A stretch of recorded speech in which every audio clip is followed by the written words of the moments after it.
వీక్షకులందరికీ నమస్కారం.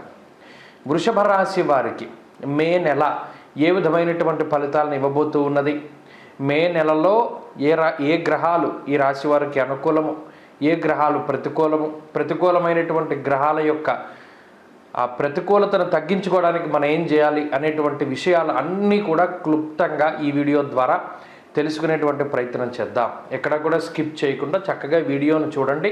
మే నెల మీద పూర్తిగా మీకు ఒక అవగాహన వస్తుంది.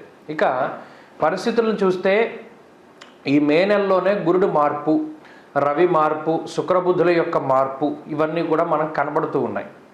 అయితే ప్రధానంగా వృషభ రాశి వారికి ఈ నెలలో ఉన్నటువంటి బలం ఏంటయ్యా అంటే కుజుడు రాహువు కలిసి లాభస్థానంలో ఉండడం, అలాగే ఈ మాసంలోనే జన్మ రాశిలోకి శుక్రుని యొక్క సంచారం రావడం. ఇక్కడ కొన్ని దోషాలు కూడా ఉన్నాయి.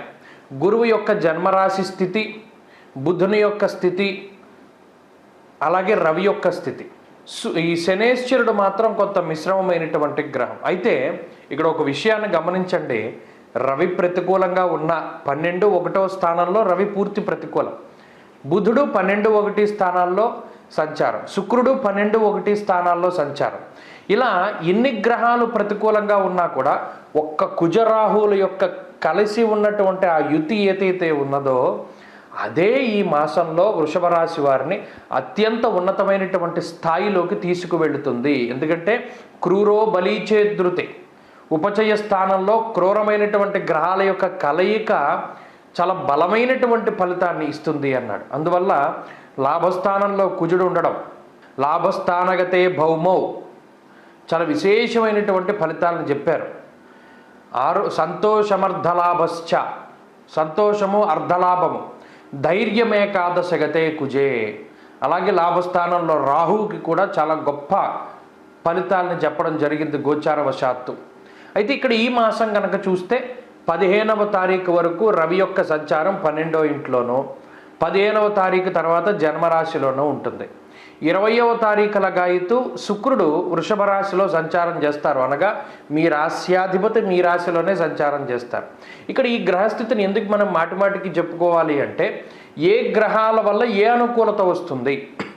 కుజుడు రాహువు 12వ స్థానంలో ఉండడం వల్ల చాలా గొప్ప ఆలోచనలు కలుగుతాయి.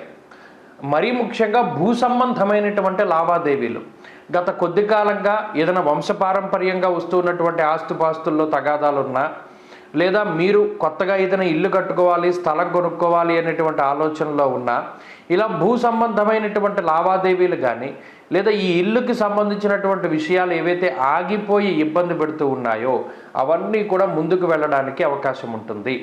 ఇక లాభస్థానంలో ఈ కుజరాహువులు కలిసి ఉండడం వల్ల గతంలో నష్టపోయినటువంటి ధనాన్ని, ద్రవ్యాన్ని, అవకాశాలని తిరిగి సంపాదించుకునేటువంటి ప్రయత్నం చేస్తారు. మంచిగా నష్టపోయినటువంటి ద్రవ్యం తిరిగి సంప్రాప్తం అవుతుంది కూడాను. అలాగే ధనలాభము, ఆరోగ్య లాభము, అర్ధలాభము, యశస్సు అనగా కీర్తి ప్రతిష్టలు, పదవీ యోగానికి కూడా కుజరాహువులు కలిసి ఉండడం అన్నది అదృష్టం. మరింతే కాకుండా వృషభ రాశి వారు ఎవరైతే విదేశీయానం చేయదలిచి ఉన్నారో ఆ విదేశీయానానికి ఉండేటువంటి ప్రతిబంధకమైనటువంటి దోషాదులన్నీ కూడా తొలగిపోయి వారు చక్కగా విదేశీయానం చేయగలగడం లాంటి విషయాలు కూడా ఈ మే నెలలో వృషభ రాశి వారికి చూడొచ్చు. మరి మిగతా గ్రహాల తాలూకు ప్రతికూలతలను దృష్టిలో పెట్టుకున్నప్పుడు స్వస్థాన నాశనం చేయవ బంధురోగో ధనక్షయం దేహార్తి చిత్త సంతాప అన్నది శాస్త్రం. అనగా 12-1 స్థానాల్లో రవి, బుధ, శుక్ర గ్రహాలు ఈ 3, అలాగే గురుడు జన్మరాశిలో సంచారం చేస్తూ ఉన్నారు. కాబట్టి అక్కడ వృషభ రాశిలోనే గురుగ్రహం, బుధగ్రహం, శుక్రగ్రహం, రవిగ్రహం, చంద్రగ్రహం వెలసి పంచగ్రహ కూటమి కూడా పడుతూ ఉన్నది. అందువల్ల ఏంటి అంటే ఇది శరీరం మీద కొంత బర్డెన్ అవుతుంది. అనగా కొంత మానసికమైనటువంటి ఒత్తిడి ఉంటుంది. ఇక్కడ ఒక విషయం గుర్తుపెట్టుకోండి, ఆర్థికంగా ఏ విధమైనటువంటి సమస్యలు లేవు.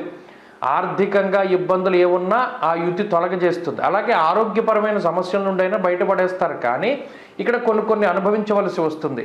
అదే ఇది ఈ పంచగ్రహ కూటమి ఎప్పుడైతే వృషభ రాశిలోనే పడుతుందో శారీరక శ్రమ మాత్రం కొంత అధికంగా ఉంటుంది. అనగా ప్రతి చిన్న పనిని కూడా మీకు మీరుగానే చేసుకోవలసినటువంటి పరిస్థితులు ఏర్పడతాయి. ఎవ్వరి మీద కూడా ఆధారపడి ముందుకు వెళ్ళవలసినటువంటి పరిస్థితులు అయితే కాదు. సొంతంగా మీ ప్రయత్నపూర్వకంగా మీరే చేసుకోవాలి ప్రతి పని. అలాగే మరీ ముఖ్యంగా శరీరం కొంత అలసటికి లోనవుతూ ఉంటుంది.